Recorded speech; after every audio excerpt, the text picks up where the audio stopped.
neftin qiymətləri ilə bağlı bilirsiniz, Trump seçki öncəsi çox belə açıq, aşkar, biraz da pafosla ki, biz neftin qiymətlərini minimuma yeniləyəcəyik, Səudiyyə Ərəbistan ilə bir araya gəlmək başlanğıcda və Səudiyyə prinsi ilə görüşmək və müəyyən öhdəlikləri onun boynuna qoymaq və qarşılıqlı qaydada razılaşma əldə etmək. Bax, bugün hardasa bu proseslər sanki gedir, yəni sanki yox, gerçəkdən də gedir, bəli. Biz, mən son 3 ayın rəqəmlərini deyirəm sizə və efir öncəsində bir qədər söhbət elədik sizlə.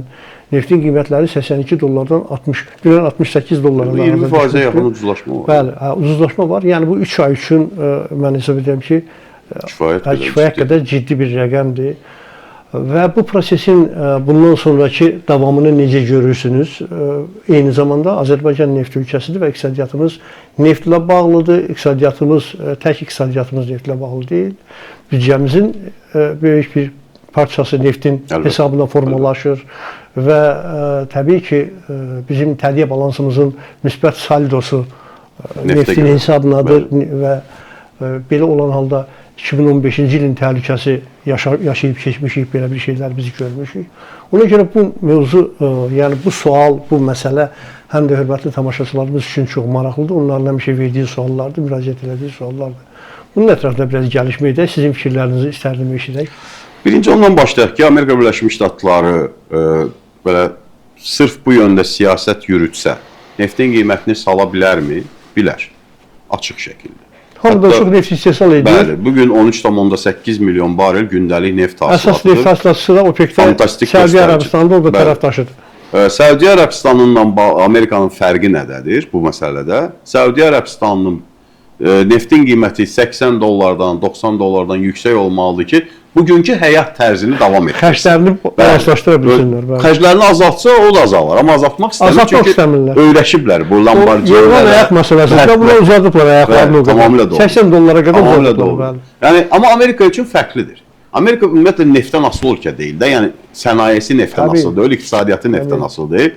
Neft onun iqtisadiyyatının kiçicik bir parçasıdır. Tək neftin üstü oturmuyor təbii ki. Bundan əlavə Amerikada maya dəyəri, baxmayaraq ki, Saudiyada maya dəyəri çox ucuzdur. Çox ucuzdur, yəni 8, 9, 10 dollardır. 10 dollar civarında. Yerlərindən asılı olaraq. Amerikada amma Şimali Dakotadır, Karolinadır, orada əsasən də Slans yataqlarında artıq 40 dollar sərfəli sayılır. 35, 38 bax belə. 40 dollara qədər sərfəli, amma əvvəllər daha çox idi. 50-52 dollar idi. Texnologiya təkmilləşir. Tamamilə doğrudur. Texnologiyalar gəlişdikcə maya dəyəri də düşür aşağı. Amerika Birləşmiş Ştatları hara qədər nefti sala bilər? O səviyyəyə qədər ki, istehsalçıları ziyan görməsin. Çünki Amerika neft istehsalçıları bizdən fərqli olaraq Amerikada səhv eləmirəmsə 12 min şirkət fəaliyyət göstərir. Kiçik şirkətlər də var, 2 quyusu olan şirkət də var. Amma orada bir 20 nəfər, 30 nəfər, 50 nəfər çalışır və bunlar da çox önəmlidir. Amerika üçün önəmlidir, Trump üçün də önəmlidir ki, iş yerləri açsın. Ona görə də təqribən mənim gözləntim ondan ibarətdir ki, yeri gəlmişkən OPEC plus anlaşmasına da Trumpın artıq təsirləri var. İndi yəqin ki, mart ayının son apreldəki görüşdə 2,5 milyon barel neftin yavaş-yavaş bazara geri qaytarılması ilə bağlı qərar olacaq. Artıq Səudiyyənin naziri açıqladı. Kiçik rəqəm deyil. Bəli, amma bir dəfəliyə olmayacaq, addım-addım ilin sonuna qədər, bəli, hər ay təqribən 300 min, 400 min barel artırmaqla bazara geri qaytaracaqlar və bugün qiymətin düşməsində OPEC-in bu razılaşmasının ciddi təsirləri var. İndi OPEC bir tərəfdən də niyə bu addımı atır? Özünə sərf eləyir də qiymət yüksək olanda. Burada bir ciddi dəyənəyi var Trump'ın. OPEC-lə bağlı 2003-cü ildən hətta Amerika Birləşmiş Ştatlarında məhkəmə məsələsi var. Ki siz rəqabəti pozursunuz. Məsələn, doğrudan da təsəvvür edin ki, telefon istehsalçıları dünyada bir 10 nəfər yığışsınlar, desinlər ki, telefonun qiymətini qaldırırıq istehsalı azaltmaq yoluyla. Ölkələr onların başından oyun açar, onlara qarşı anti-insar qanunvericiliyi işə düşər. Monopolistlərə Avropanın özündə tətbiq olunur, böyük cərmələr. Yəni, bunun nə fərqi var ki? Telefon, ayaqqabı və yaxud da neft. O məhkəmə qərarı ortadadır da. Məhkəmə qərarı var, amma ildən ilə dondurulur, növbəti ilə keçirilir. İndi sonuncu dəfə... Silahdır da əldə. Əlbəttə, sonuncu dəfə yenə bununla bağlı bir açıqlama oldu. 22 ildir artıq bu iş gedir. Ki, Amerika məhkəmələri bir qərar çıxartsa, bunun kartel sövdələşməsi olduğunu bəyan etsə, hesablarını bağlasa nə olacaq? Heç nə. Ona görə də əlindəki o dəyənəkdən istifadə edir. Bir tək Səudiyyə Ərəbistanı ilə normal və yaxşı münasibətlərindən yox, həm də dəyənəyi var. Bəli. Ondan da istifadə edib neftin qiymətini 55 dollara, 60 dollara qədər sala bilər və bu da kifayət qədər komfortludur. Məsələn, 55 dollar olsa neftin qiyməti. Bu bizə nə verəcək? İndi gəlirəm ora. Bizə Amerikada bir qalon neft, benzin, məsələn, əgər 55 dollar olsa 2 dollardan aşağı düşür. Bu Amerika üçün fantastik, gözəl nəticə sayılır. 4 dollar civarında, 5 dollar var. Ştatdan ştata fərqlər var. İndi məsələn bir qalonda 3,7 litr benzinli. Təsəvvür edin, Azərbaycandan ucuz olacaq benzin ən azından. Olub, elə vaxtlarda olub. Olub, elə vaxtda olub. Elə vaxtda olub. İndi gələk Azərbaycan. Azərbaycanda iki böyük problem var bu məsələ ilə bağlı. Sanki dediyiniz həddə gəldi, düşdü də. İndi bu proses gedir. Bəli. Biz təminatlı deyilik ki, bu proses gəlib o dediyimiz rəqəmə qədər dayanmayacaq. Əlbəttə, ondan da aşağı düşə bilər. Ondan 50-55 dollar civarında biz neftin qiymətini büdcəmizdə 70 dollardan götürmüşük. Bəli. Mən bu kontekstdə istəyirəm. Tamamilə doğrudur, amma burada yenə deyirəm, bizdə iki problem var. Bir tək qiymət problemi deyil bizdə. Bizdə hasilat düşür. Məsələn, belə bugünkü ən yeni məlumatı mən sizə deyim. OPEC Plus anlaşması çərçivəsində Azərbaycanın da öhdəliyi var da, yəni o anlaşmaya qoşulmuşuq. Bugün OPEC Plusun açıqlamasında görünür ki, bizim götürdüyümüz öhdəlikdən 70 min barel az neft hasil edirik gündəlik. Gündəlik. Yəni gedib o normaya çata bilmirik.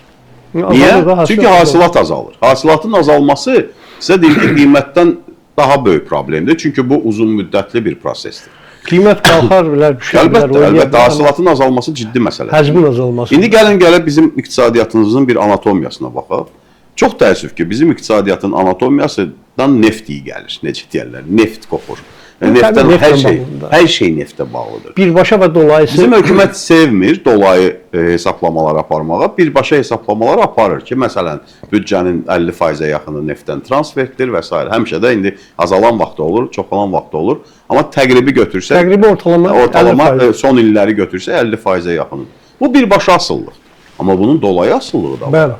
Ölkədə fəaliyyət göstərən neft şirkətləri qiymət düşəndə mənfəəti düşəcək, gəliri düşəcək, vergisi düşəcək. Təbii. Bundan başqa neftdən gələn gəlir gedir büdcə xərcləmələrinə, başqa xərcləmələrə.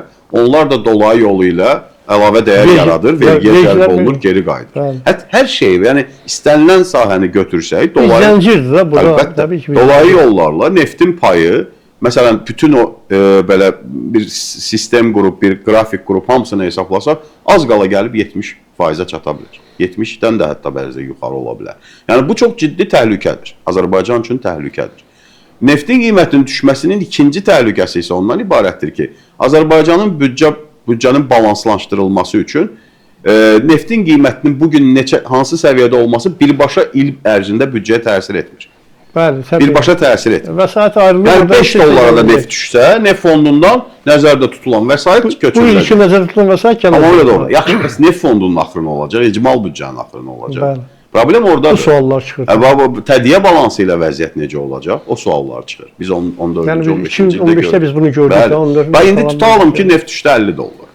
Və uzun müddət belə qaldı. 1 il, 2 il, 3 il belə qaldı. Azərbaycanın tədiyyə balansı minusa gedir, mənfiyə gedir, avtomatik. Çünki hesablamalar onu göstərir. Büdcə xərcləmələri ilə bağlı iki qərar verilməlidir hökumət.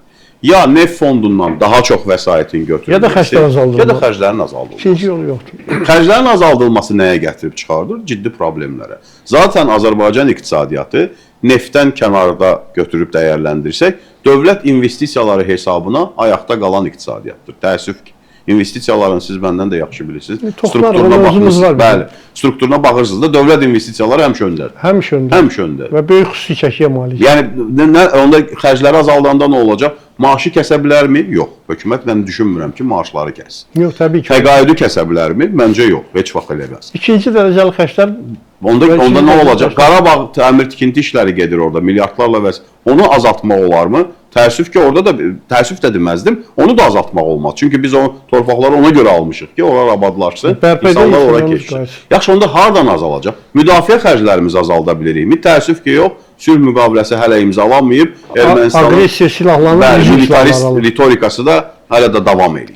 Dünyada da çox biabırçı bir keçən verilişimizdə Vüqar Bayramov iqtisadçımız burada biz müzakirə edirik, büdcədə neftin qiyməti müzakirə edirik. O da bir fikir səsləndirir. Mən təbii ki, bilirdim, ancaq istədim ki, onu da dilindən bir səslənsin. Neftin qiymətləri nədən 70 dollar götürüldü?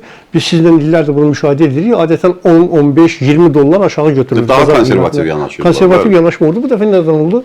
Bu elə məhz Ermənistanın demək, hücum silahları almaq, belə əsaslı şəkildə silahlanmaya üz tutması fonunda təbii ki, Azərbaycan müdafiə xərclərini artırmalıdır. Çünki bunun başqa alternativi yoxdur və mənbə məcbur oldu. Yəni ona görə bizim xərclərimiz harda azalacaq o zaman?